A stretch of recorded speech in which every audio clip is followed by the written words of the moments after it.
Hello guys, स्वागत है आप सभी लोग का आपके अपने यूट्यूब चैनल सक्सेस एकेडमी में। आज हम लोग यहाँ पे देखने वाले हैं एक नया हमारा सीरीज़ स्टार्ट करने वाले हैं जो कि होने वाला है सोशियोलॉजी को कवर करने के लिए। हम लोग एक एक टॉपिक करके पूरा का पूरा सब्जेक्ट यहाँ पे कवर करेंगे। सबसे पहले हमारे पास जो है टॉपिक वो है modernity and social changes in Europe and emergence of sociology. तो सबसे पहले जब हम लोग सोशियोलॉजी स्टार्ट करते हैं पढ़ना, तो सबसे पहला दिमाग में क्वेश्चन आता है कि सोशियोलॉजी क्या है, व्हाट इज़ सोशियोलॉजी। और उससे भी पहले ये क्वेश्चन आता है कि सोशियोलॉजी नाम का जो चीज़ है, जो सब्जेक्ट है, उसका ओरिजिन कैसे हुआ, कैसे सोशियोलॉजी ओरिजिनेट हुआ, एमर्ज कैसे हुआ सोशियोलॉजी। तो इसी चीज़ को आज हम लोग देखेंगे जो कि हमारे सब्जेक्ट का पहला टॉपिक भी है। पहले पता तो चले कि सोशियोलॉजी का नीड क्यों हुआ, वो इमर्ज क्यों हुआ। अगर क्यों इमर्ज हुआ ये पता चल जाएगा तो फिर ये भी पता चल जाएगा कि क्या होता है। ठीक है, तो सबसे पहले मैं आप लोग को एक क्वेश्चन पूछना चाहूँगा। आप उसको अपने दिमाग में सोचें कि क्या हो अगर अचानक से आपके लाइफ में सब कुछ बदल जाए। सब कुछ बदल जाए मतलब आप जहाँ पूजा करते हैं वो चीज़ बदल जाए, आप जहाँ रहते हैं वो बदल जाए, आपका गांव बदल जाए, आपका शहर बदल जाए, आपका एजुकेशन सिस्टम बदल जाए, आपके बिलीव्स बदल जाएँ, आपके फेथ बदल जाएँ, तो क्या होगा। जिस भगवान की पूजा करते हो उसकी पूजा ना करो, जहाँ रहते हो वहाँ ना रहो, जैसा पढ़ते हो वैसा ना पढ़ो, जो पढ़ते हो वो ना पढ़ो, आपके जो वहाँ पे हेल्थ बेनिफिट्स हैं, जो हॉस्पिटल से वो सारे अचानक से चेंज हो जाएँ, जो सैनिटेशन है आपका वो चेंज हो जाए, तो क्या होगा।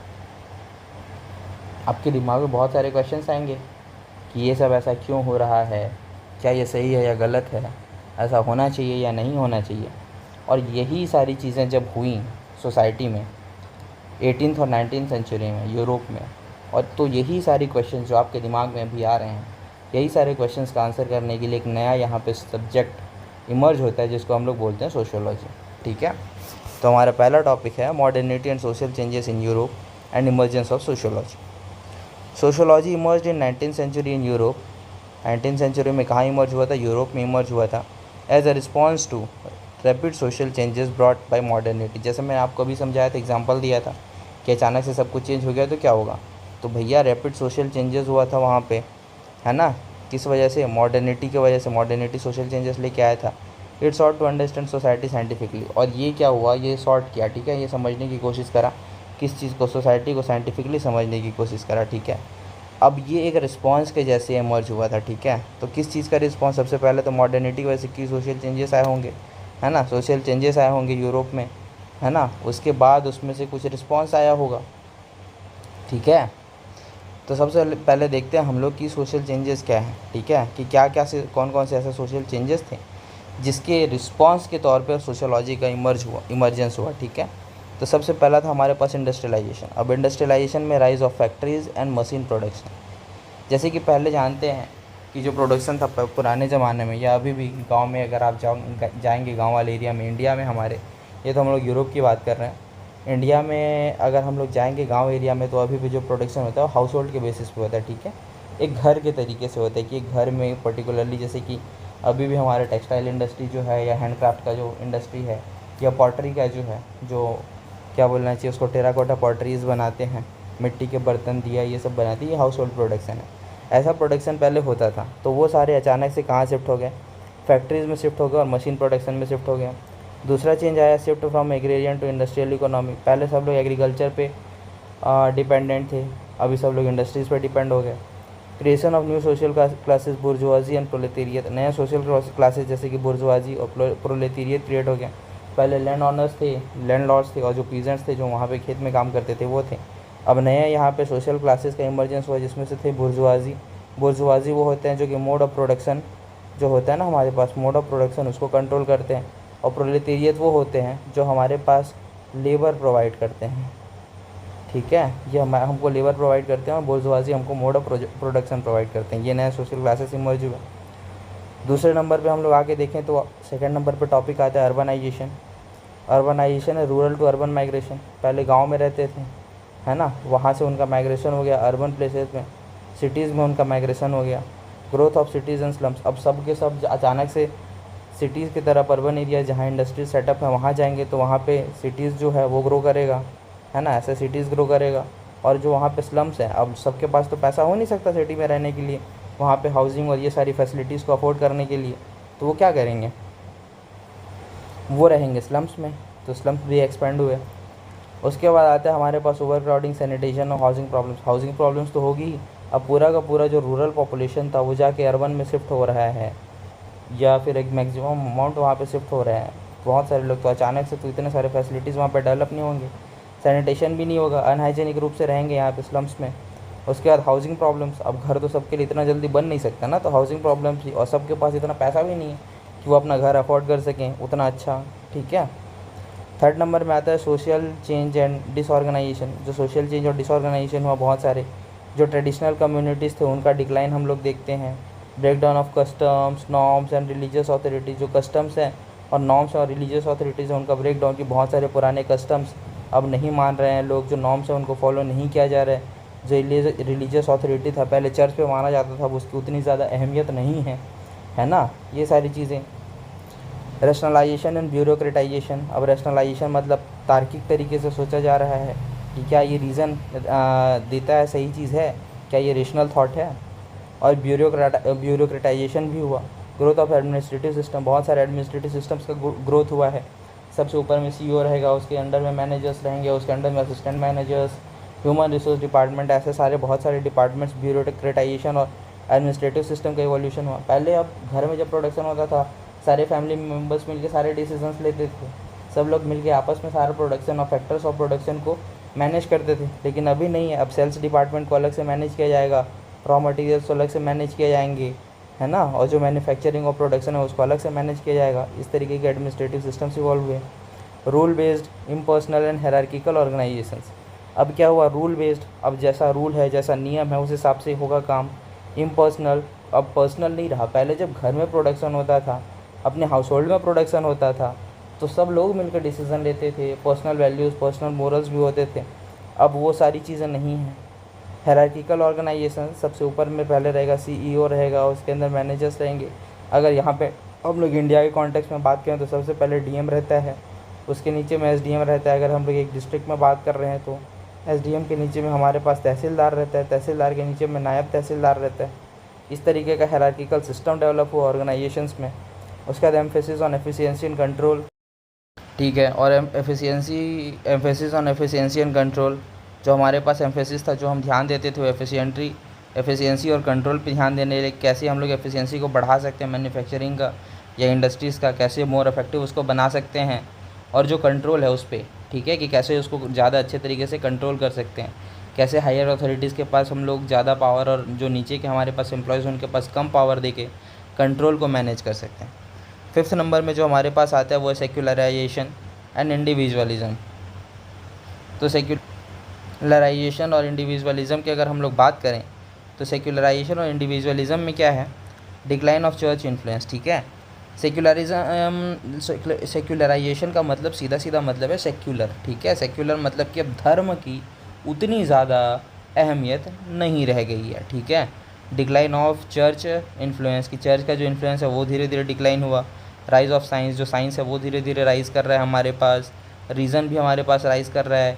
क्रिटिकल थिंकिंग हम लोग ज़्यादा भी कर रहे हैं कि भैया कोई चीज़ है तो सही है कि नहीं है, उसके पे भरोसा करने से, उस पर बिलीव करने से पहले, उस पर मानने से पहले हम लोग ये देख रहे हैं कि क्या ये चीज़ सही है या गलत है। Greater emphasis on individual rights, अब हम लोग इंडिविजुअल राइट्स और फ्रीडम के बारे में बात कर रहे हैं। लिबर्टी, इक्वलिटी, फ्रेटर्निटी, कि हर इंसान के पास अपनी बातों को रखने का अधिकार है क्या, बोलने का अधिकार है क्या, कहीं पे भी जाने का अधिकार है क्या, सबके पास आज़ादी है क्या, या कोई बॉन्डेड लेबर है। इस सारे तरीके के थॉट्स जो पहले हमारे सोसाइटी में, हमारे नहीं मतलब यूरोपियन सोसाइटी में पहले प्रिवेल नहीं करते थे, अचानक से 18th और 19th सेंचुरी में ये अचानक से ये सारे थॉट्स और ये सारी चीज़ें, ये इस तरीके की सारी चेंजेस इमर्ज होने लगे, ठीक है। अब इनके लिए जो हमारे पास जब ये सारी चीज़ें इमर्ज हुई, है ना, ये सारी चीज़ें जब इमर्ज हुई तो क्या हुआ, रिस्पॉन्स, वाई सोशियोलॉजी इमर्ज्ड। अब ये इसके लिए रिस्पॉन्स भी आया हमारे पास, ठीक है। अब रिस्पॉन्स कैसे आया कि सोशियोलॉजी कैसे इमर्ज हुआ, ठीक है। अब इसके रिस्पॉन्स मतलब ये सारे चेंजेस की वजह से जो रिस्पॉन्स आया वो हम लोग देखते हैं। सबसे पहले देखते हैं traditional explanations, religious, moral, philosophical, very inadequate. इन सारी चीज़ों को एक्सप्लेन करने के लिए जो हमारे पास ट्रेडिशनल एक्सप्लेनेशंस थे जो कि रिलीजियस एक्सप्लेनेशंस थे या मोरल एक्सप्लेनेशंस थे या फिलोसॉफिकल एक्सप्लेनेशंस थे, ये सब इनएडिक्वेट थे, काफ़ी नहीं थे। ये सारी चीज़ों को, ये सारे सोर्सेज जो हमारे पास पहले नॉर्मल हमारे जो कस्टम्स और ट्रेडिशंस थे उसको डिफ़ाइन करते थे, वो सब आंसर नहीं कर पा रहे थे। नेक्स्ट में आता है need to understand the causes and consequences of rapid social changes. एक नया नीड है यहाँ पे, हम लोग को ज़रूरत महसूस हुई किस चीज़ के लिए, समझने के लिए, किस चीज़ को समझने के लिए, causes and consequences of rapid social changes. जो हमारे पास रैपिड सोशल चेंजेस जो हम लोग अभी उधर देखे पहले, वो रैपिड सोशल चेंजेस के पीछे की जो कारण है और उनके वजह से जो हमारे पास जो कंसिक्वेंसेज, जो रिज़ल्ट आ रहा है, उस चीज़ को हम लोग कैसे समझें, इस चीज़ को हम लोग का एक नीड हमारे सामने था, इसको समझना था। अगला हमारे पास आता है desire to promote social order, stability and reform. अब हम लोग यहाँ पे सोशल ऑर्डर को प्रमोट करने का एक डिज़ायर था, एक मनसा था कि सोशल ऑर्डर को हम लोग को क्या करना है भैया, सोशल ऑर्डर को हमको प्रमोट करना है, ठीक है, सोशल ऑर्डर को प्रमोट करना है। और सोशल ऑर्डर को प्रमोट करने के अलावा हम लोगों को क्या काम करना है, उसके बाद हम लोग एक स्टेबिलिटी भी चाहिए, एक रिफॉर्म भी चाहिए इन सारी चीज़ों में, है ना। और उसके बाद हमारे पास नेक्स्ट आता है influence of enlightenment and scientific method, ठीक है। जो एनलाइटनमेंट और साइंटिफिक मेथड का भी, ये पूरे सारे सिनेरियो जो हमारे पास क्रिएट हो रहा था, ये सारे सोशल चीज़ें या सोशल चेंजेस जो हमारे सामने थी, उस पर इस चीज़ का भी बहुत ज़्यादा इन्फ्लुएंस था, बहुत ज़्यादा प्रभाव था एनलाइटनमेंट और साइंटिफिक मेथड्स का। अब हम लोग देखते हैं कि इसके वजह से क्या हुआ। अब ये तो देख लिए कि सोशल चेंजेस क्या हुए यूरोप में, उसके बाद देख लिए कि इसका रिस्पांस क्या था। हमारे पास इसको ट्रेडिशनल एक्सप्लेनेशंस एक्सप्लेन नहीं कर पा रहे थे, अंडरस्टैंड करने की, हमको समझने की, इसको क्या बोलते हैं, इच्छा हो रही थी और डिज़ायर था हम लोग को क्या का प्रमोट करने का, सोशल और स्टेबिलिटी और रिफॉर्म।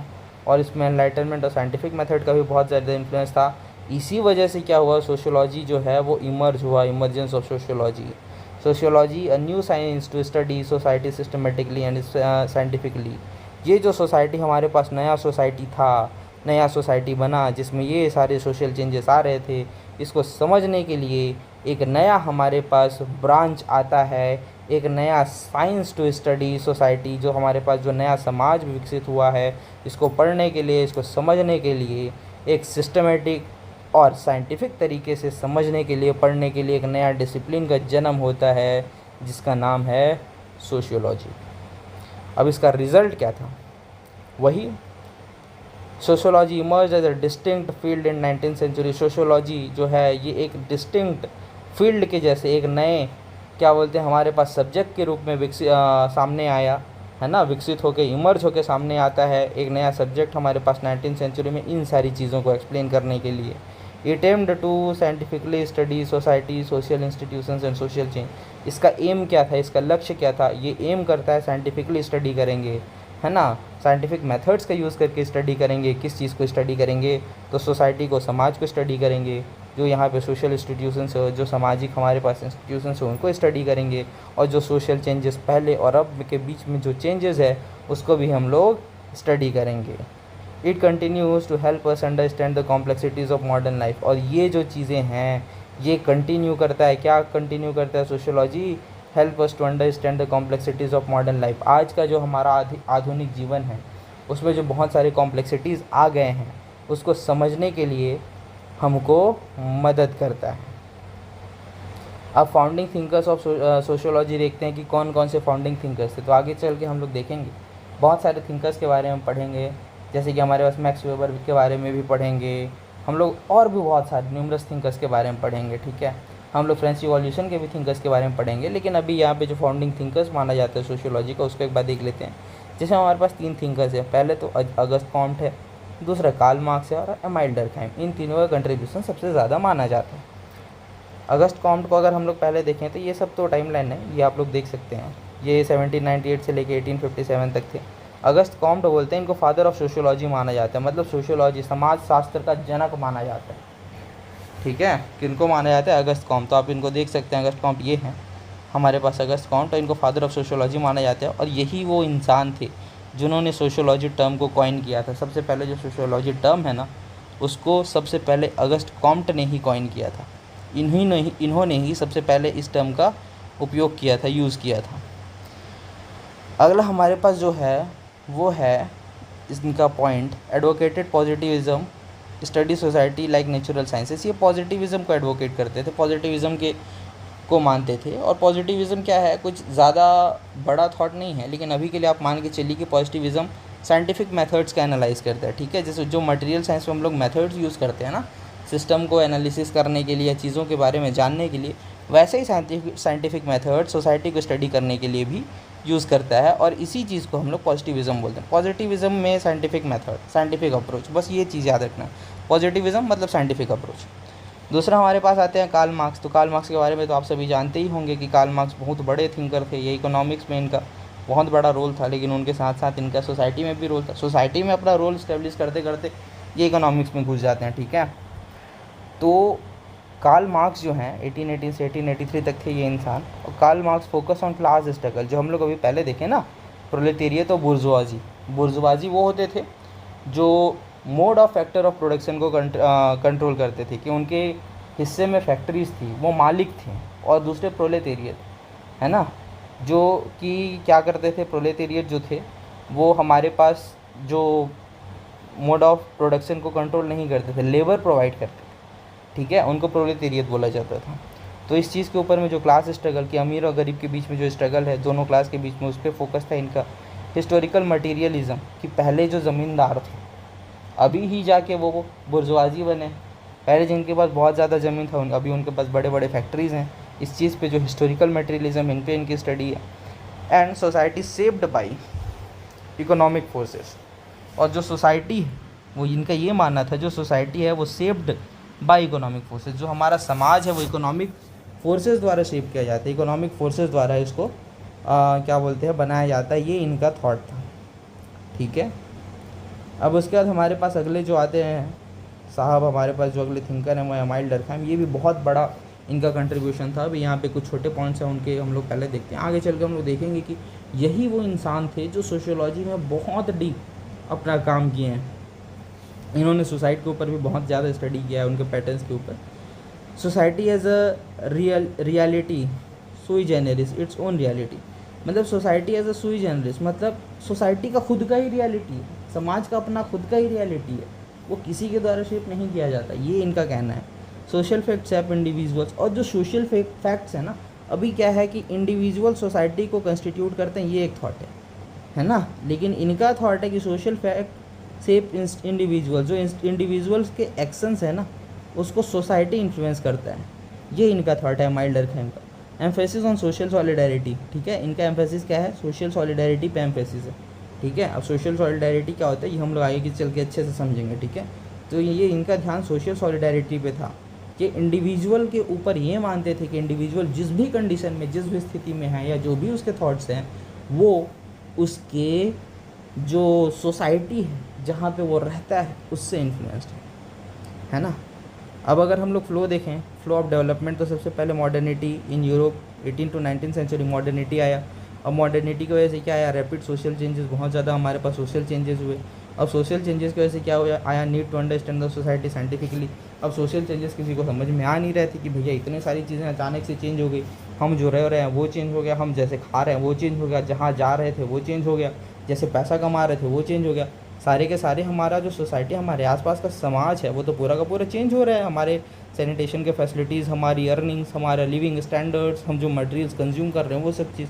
अब इस चीज़ को समझना भी तो पड़ेगा ना, ऐसा ही थोड़ी अब हो गया तो हो गया थोड़ी बोल सकते हैं भाई। तो इसको समझने के लिए need to understand society scientifically, एक ज़रूरत महसूस हुई कि जो सोसाइटी है, जो समाज है, उसको साइंटिफिकली हमको समझना पड़ेगा, है ना। उसके लिए क्या होता है, emergence of sociology as a new discipline, एक नया डिसिप्लिन के जैसे, एक नया सब्जेक्ट के रूप में हमारे सामने सोशियोलॉजी जो है वो आता है, जिसको इमर्ज होके जो हमको इस सारे क्वेश्चंस के आंसर देगा, ऐसा हमको उम्मीद था। Understanding and improving modern society. अब जो इमर्जेंस ऑफ सोशियोलॉजी हुआ तो इस सोशियोलॉजी फिर कोशिश किया, प्रयास किया कि जो हमारे पास मॉडर्न सोसाइटी है उसको हम लोग समझ सकें और इम्प्रूव कर सकें, ठीक है। The sociology is a product of modernity born out of change committed to understanding society. इसीलिए हम लोग बोल सकते हैं कि जो सोशियोलॉजी है वो एक प्रोडक्ट है, किस चीज़ का प्रोडक्ट है, मॉडर्निटी का प्रोडक्ट है, ठीक है। It is a product of modernity born out of change committed to understanding society. ये एक मॉडर्निटी का प्रोडक्ट है जो कि जो सोसाइटी में चेंज आया था उसको समझने के लिए एक नए ब्रांच के रूप में हमारे सामने आता है। अब एक क्विक रिकैप कर लेते हैं ताकि आपको ये टॉपिक बहुत अच्छे से क्लियर हो जाए, है ना।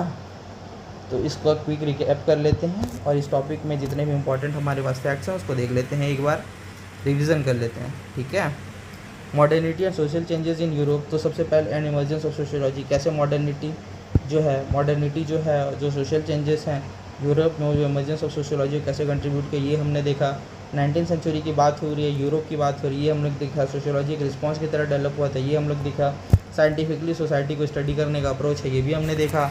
उसके बाद देखते हैं कि मॉडर्निटी की सोशल चेंजेस इन यूरोप, ये इसमें हम लोग फैक्टर्स देखे। सबसे पहले इंडस्ट्रियलाइजेशन की वजह से क्या क्या चेंजेस आए, फिर अर्बनाइजेशन की वजह से क्या क्या चेंजेस आए, थर्ड में सोशल चेंज एंड डिसऑर्गेनाइजेशन की वजह से, फोर्थ में रैशनलाइजेशन एंड ब्यूरोक्रेटाइजेशन की वजह से, और फिफ्थ में हम लोगों ने देखा सेक्युलराइजेशन और इंडिविजुअलिज्म के बेसिस में, जहाँ पे इंडिविजुअल राइट्स और फ्रीडम्स के बारे में बात कर रहे थे, है ना। सोशियोलॉजी के हम लोग बारे में देखे, it is a new science के जैसे इमर्ज होता है, जो साइंटिफिकली और सिस्टमेटिकली सोसाइटी को स्टडी करने के लिए इमर्ज होता है। रिस्पॉन्स में हम लोग देखें कि वाई सोशियोलॉजी इमर्ज, क्यों सोशियोलॉजी इमर्ज होता है। सबसे पहले ट्रेडिशनल एक्सप्लेनेशन अभी सफिशिएंट नहीं है, इनएडेक्वेट हैं। हम लोग को एक अंडरस्टैंड करने की, सोसाइटी को अंडरस्टैंड करने की नीड थी, एक डिज़ायर था सोशल ऑर्डर, स्टेबिलिटी और रिफॉर्म को प्रमोट करने के लिए। Influence of enlightenment and scientific method, जो एनलाइटनमेंट और साइंटिफिक मेथड थे उनका भी बहुत ज़्यादा इन्फ्लुएंस था।